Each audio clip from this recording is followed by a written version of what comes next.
bonjour. C'est avec un immense plaisir et de soi incommensable que s'approuve aujourd'hui en tant que président de l'association des élèves et étudiants Fulbe du département de Koungheul.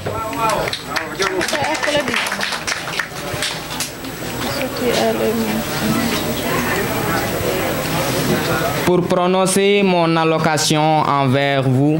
auguste assemblée, permettez-moi à l'entame de mes propos de vous remercier, mes camarades élèves et étudiants Fulbe du département de Koungheul. Au nom de cette association, nous tenons à exprimer nos remerciements intarissables à nos frères et sœurs qui nous précèdent et sans qui nous ne serions pas retrouvés autour de cette association pour leur soutien, leur engagement et leur esprit fédérateur dont ils ont fait montrer pour la réussite de cette journée. Nous exprimons également notre gratitude et notre reconnaissance aux autorités locales ainsi qu'aux parrains de la cérémonie, à l'occurrence M. Mamadou Diallo, natif de Sobel Djamdjam.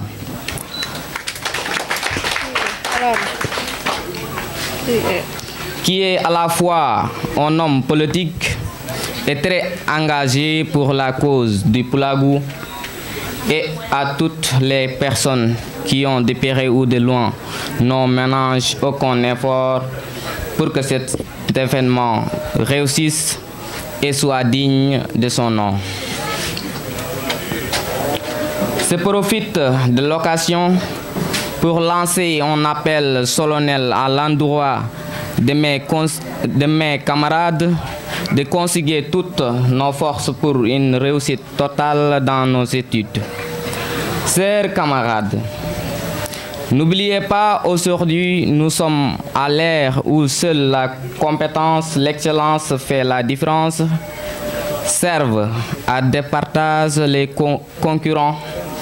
Étudions bien alors pour faire partie parmi les plus distingués. Ne laissons nulle place libre dans nos esprits où les connaissances peuvent se loger. Prenons référence nos anciens de l'ASEF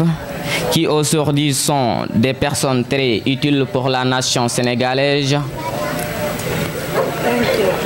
tout entière, car étant des enseignants, des magistrats, des policiers, des professionnels de santé, des agents de développement, pour ne citer que cela. Mesdames, Messieurs, camarades, élèves, étudiants, le thème choisi cette année à l'occasion de cette rencontre est le patrimoine culturel, qui se définit comme l'ensemble des biens matériels ou immatériels ayant une importance artistique et historique certaine et qui appartiennent à une entité, soit à une communauté. Le patrimoine matériel est surtout constitué des paysages construits, de l'architecture, de l'urbanisme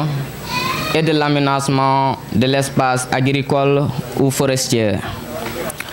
l'objet d'art, etc. Quant au patrimoine culturel immatériel, inclut les traditions orales, les arts du spectacle, les pratiques sociales, circonstances, entre autres, les événements festifs, les connaissances et pratiques concernant la nature et l'univers, et les savoir-faire liés à l'artisan traditionnel Ser Fulbe.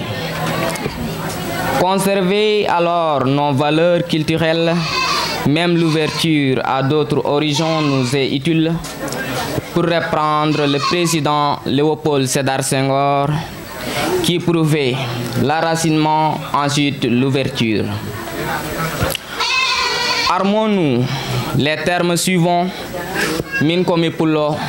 dem galam ko pular.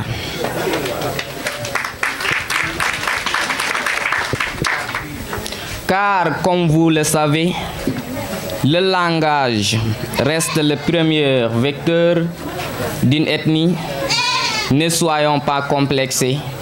À cela, j'ajoute les soins de notre accoutrement qui doit être bâti sur un habillement décent et non transparente. Une personne sans culture est alors considérée comme un arbre sans fruits, d'après un proverbe africain. Mieux dira Edgar Morin, sociologue et philosophe français, l'homme est un être culturel par la nature parce qu'il est un être naturel par la culture. En un mot, le respect de notre culture nous est très utile. Je ne saurais terminer sans renouveler mes remerciements les plus sincères à l'endroit de toutes les personnes qui de près ou de loin ont contribué autant pour moi, leurs forces et leurs moyens pour la réussite remarquable de cette journée culturelle de la CEF. Merci de votre aimable attention. Vive le Pulagou, vive les études, vive la CEF, que la fête soit belle. Merci à tout le monde. Merci beaucoup.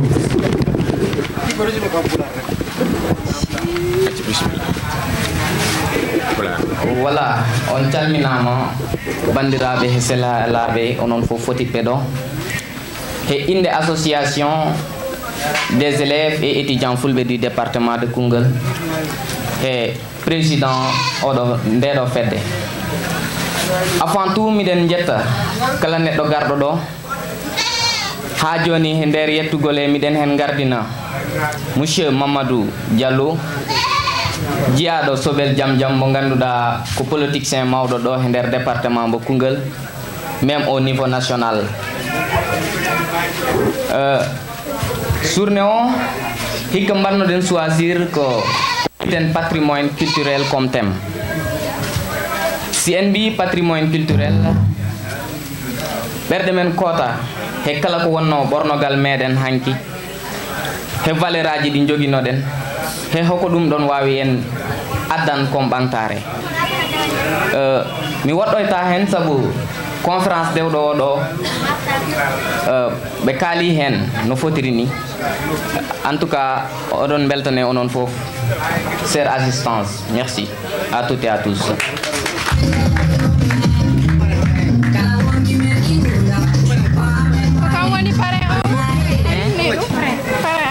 Oui. Isa ko toon ɗutitiɗa ɗum ko hunde mawde. Leƴƴi koɗino toon to Égypte nde ɗi pusi ɗon ɗi cari he Afrique he fof ko noon ɗi gardi, ko noon ɓe ndeɓiri ha ɓe ngari ɗo ɗo zone Mauritanie ɗo mbiɗa ɗo taɓal Ngelawba ɓe gennirno capital moyen nde wonɗo leydi ɗo fulɓe koɗi fof ndi innirte ko Fouta. ɓe ginniri capital mumen taɓal Ngelawba ɗon waɗani hayre ngal cincuɗo o Sénégal ko he meɗen koye leñol he jiya ko hayre ngal kadi dawiri ko toon eggiri ari yettiɗo he ndendi Sénégal idi fof humtan koɗo wiite nder gueej no ɓeya mbi tan nder gueej ko ɗon o idi humtan o wiite ko gaali ba Allah waɗi nde o humtani ɗon seeno noon koko fuɗɗata sera ɗon ni tan woni yimɓe ngara ɓe laara ɗo hoɗi ɗo ɗon e ɓuuɓi e weli ɓey ɗum toro he seeno he iɓe okka kamɓene ɓe mbaɗira turi kon ɗon seeno ɓey ɗum ko ginnira seeno gaali okka me seeno ma he seeno gaali koni inde Sénégal nde tafira nden en gona hoɗɓe e leydi he en gona ɗo hoɗɓe ko gaynako Sinthiou ɗi biyeteɗo gaali ba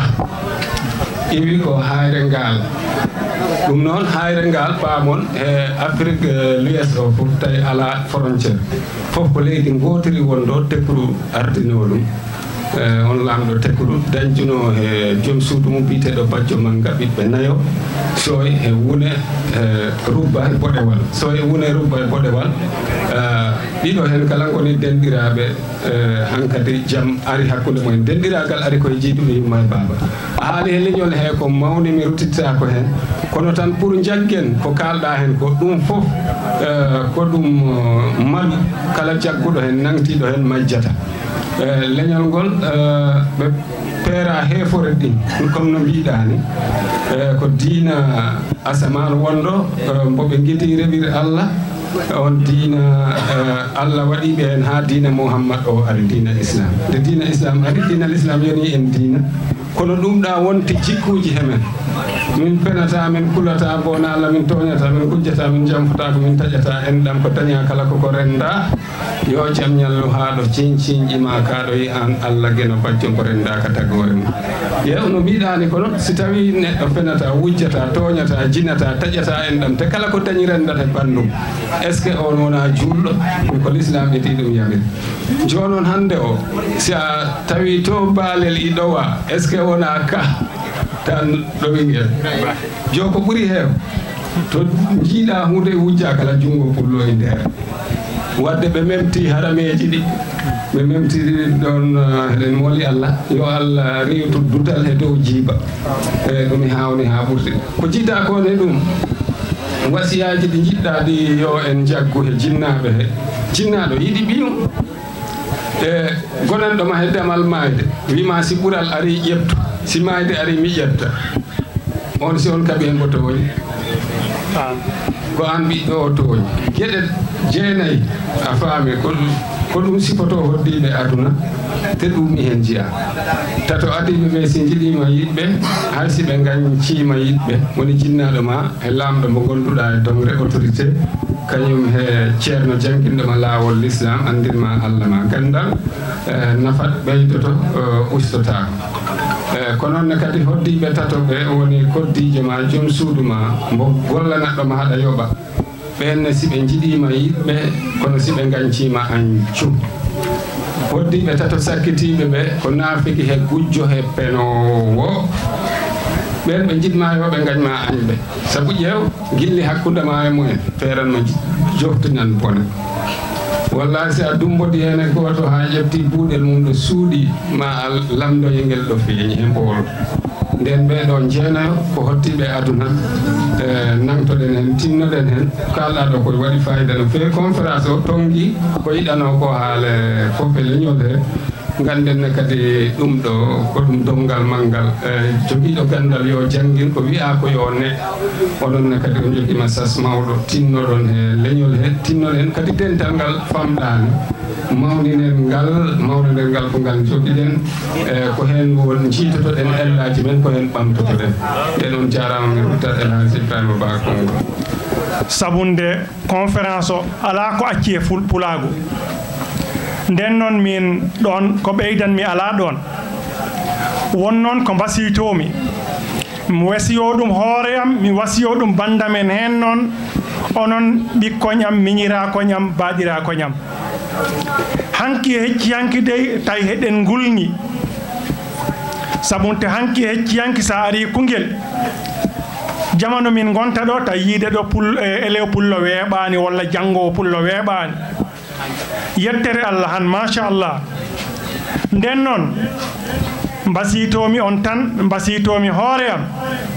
ko tinnoɗen no Ousmane Ka wini no Adama wini no ɓe mbaɗini onon janngoɓe ɓe ndeggi noon hande leñol ngol ko kala yi hen han kala jannginowo yi hen professeur aji yi hen magistrat ji yi hen e police aji yi hen nden noon ko kala leñol ngol han janngoɓe ɓe yi hen nden noon onon regginɓe ɓe caggal tinne guetoɗon ɓe yawtu woti on laare bom ɗo ɓe goni ɗo laare dow ɗon sabunte kamen ɓe ndegginno koye amen siko ɓe laari ko dow amen ɓe jawti min nden noon onon regginɓe ɓeene tinne laaron dow mo en ha Allah waɗa ministre yalta e mon laamɗo leydi yalta e mon bandamen fulɓe no o haali ɗo ni pulaar hi yaaji fulɓe hi jaaji tinnoɗen jiɗodiren nangodiren si en jiɗodiri en nangodiri ko enen goni leydi Sénégal walla ko enen goni Afrique sabunte nder Afrique ala ɗo jaataɗo a tawani ɗemgal ngal nden noon si en nangodiri en ballodiri ala ko waɗete ɗo he Afrique ko en tawaka ɗum noon mbawɗen ɗum waɗir ko en janggat janginen tinnoɗen e harameji jeeɗiɗi fulɓe gondunoɗi hanki mbaɗen feere nanguen ɗi gacciten heɗi hakkille si en mbaɗi ɗum tan pulaagu o ma yaaru yeeso fulɓe ɓe ma ɓe ɓeydo ha ɓura noko ɓe ɓeydi ko tawat on jarama Allah jarama ha ñalade gusten fofade kelodiren salmini on e dow inde ɓe arɓe ɗo fof kadi min salmini on e dow inde honorable député Fanta Salla mi salmini on e dow inde monsieur le maire de Koungheul mi salmini on e dow inde monsieur le préfet mo Koungheul mi salmini on e dow inde monsieur le sous-préfet mo Lour Escale mi salmini on e dow inde président association fulɓe département Koungheul caggal nde jettuɗen jomiraɗo tedduɗo towɗo jetten jinnaɗo meɗen woni Nene Baba ko weltare mawde premiére fois foro woni wasiyaji meɗen he ndeɗo ñalande premiére foro woni wasiyaji meɗen ko jaggude aada e cosaan meɗen sa nani jaggude aada e cosaan noon ko haalde ɗemgal muɗum kadi e farnorde culture muɗum gandon hay goto ɓurnanta neɗɗo culture muɗum ko neɗɗo ƴettota ɗemgal muɗum ngal farnora ngal jangga ha woɓɓe tawta ɗum hen ɗum noon mi salmini on onon fof miɗon weltani ko yettude elewaɓe département mo Koungheul en calminiɓe fof kadi en jettiɓe ngam ɓe ƴettude ndeɗo ñalade teddude ɓe teddinira en nde ɗum noon en calminiɓe en weltanimaɓe tan ɓe foro eɗen ɓe mbiya tan félicitation ngam e hoolare moyen e confiance moyen boɓe jiyo e meɗen ha ɓe gokki en ngam ndeɗo ñalade ɓe mbi ko enen ɓe gardini nde en calminina délégation mo ganduɗa ɓe foro eɗen e moyen ɗo gardi heɓe ganduɗa délégation en tawiɓe ɗo foro e wallidiniɓe moyen ɓe fof en calminiɓe eɗen ɓe mbiya félicitation kadi en calmini on mo ganduɗa ko guiɗo meɗen seen mo ganduɗa ko mbaɗɗen ɗo ko fof ala ko guittuɗen ɗon mbaɗɗen woni honorable député Fanta Salla o ganduɗa ƴetti délégation muɗum ƴetti jawdi muɗum ƴetti fof muɗum ƴetti addi ɗum waɗi ɗum e meɗen ɗo en mo ganduɗa ƴetti ko yata e temeɗɗe ɗiɗi tiset ƴetti fewnani en ko kam ƴetti fewnani en addi ɗum ɗum min ɗo en mballitore e oɗo journée ɗum noon en calmini fof miɗo andi ko hono ko denɗi meɗen wino ko Ousmane Ba miɗo andi ko kalɗen en kala ko eɗen ɓeyda haala tan kono seeɗen ɗo kaala han eɗen cuusi nde wonno ko ɓurɓe en gandal ɓolɓe goni ɗo seeɗen kaala han tawde eɗen cuusi ko kaaleten ko mbiyeten elewaɓe ɓe ko yoɓe ɓeydu tinno neɗɗo kala ko waɗata e aduna yo artir culture muɗum koko woni culture ko aada e cosaan kala ko neɗɗo waɗata neɗɗo jangde foye moƴƴi jangde arabi moƴƴi jangde français moƴƴi jangde foye moƴƴi jangde pulaari moƴƴi kono kala ko neɗɗo waɗata yo artir culture muɗum ɗum noon en calminiɓe fof kadi eɗen belto tan miɗo andi en junnata en no feewi en mbeɗat ko wayno monsieur Sarr kam ne yettinana enen seeɗa assalamu aleykum bandiraɓe fulɓe sen xarit sen dekando sen mbokk Sarr mu nekk ak pël ñi dëkk ak pël ñi tey nag pël la séeréer la mais buur la seen biir xam naa nag tey dama jéegal bu baax ci kàddu yi may jël nga kàddu boo sooralewul te dañoo ne le nord ne se refuse pas mais su la joxee kàddu da laa yaakaar mais nag tey dinañ am mbégte bu baax buñ ko jëlee gërëm ñi nga xam ne ñoom lañ àndal yàgg nañ di dëkk ci dëkkin bu rafet entre séeréer ak pël kon su ma ñëwee ci seen li ngeen di def ni ci cosaan te élèves yi di koy def yaakaar naa ne loolu dugg na ci éducation te éducation bi loolu lañ ci xaar dañuy delluwaat ci cosaan yi jàng nga suñu lànk te loolu lañ lekk sax di koy def ba léegi reli mu ngi ni di ci jàppale kon su leen fekkee ci loolu dañ ci sawar bu baax di leen di encouragé di jaajëfal Biram bu baax a baax aussi moom mi nga xam ne def na ci loxoom di ci jaajëfal ñëpp ñi nga xam ne ñoom ñu ngi fi Ousmane Ba ak ñeneen ñoom Sidaati ñooñu yaakaar naa ay xarit yu yàgg lañ woon kon nag vraiment aw ma dara lu may wax mu sant leen comme sant nañu itam tey dinaa sant honorable député Fanta Sall parce que su ma fi jëlee tamit itam yàlla ak moom la parce que peut-être su ma nekkuloon ci ginnaawam mën na am sax li mën na xew mën na ko beneen invité boo xam ne feneen fan laay ñëwee pour fii kon su ma jëlee fii parole rek dinaa ko ci sant bu baax a baax aussi ci loxoom bi mu def te xam ne bëggoon na teew aussi parce que xeebul bésu kenn amul kenn ku mu xeebal bésam xanaa kay xat-xat rek moo koy tax a wulute affaire bi mais nag xelam ak ñaanam yëpp mu leen di gunge te yàlla nañ yàgg di koy feete te maa ngi leen koy ñaan te suñ koy def na séeréer yi doon invité d'honneur waaw foofu